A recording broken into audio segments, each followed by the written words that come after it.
let's talk about like all the people that were either killed or died mysteriously after all this. Okay. Would Kadafi be the first? Right.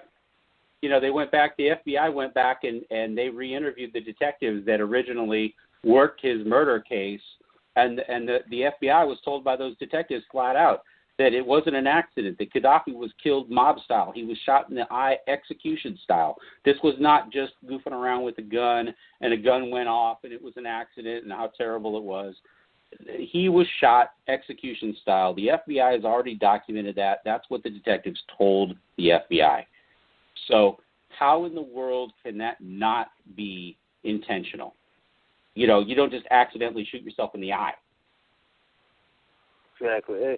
And this is, I mean, we just spoke about the testimony. He said that he couldn't identify the shooter, but he more than likely could identify the driver. Yep. I mean, he was the only one, other than Suge, maybe, he was the only one that was willing to give a description, and the only one. Now, if you look at the people just coincidentally that are mentioned in the confession letter, I mean, the confession letter could have mentioned anybody. Could have mentioned anybody's name. Yeah. Pull a name out of a hat. But it just so happens that one of the names mentioned in the confession letter also happens to match the description given by the only guy who actually saw what happened. And then you find out that the only guy who saw what happened is dead.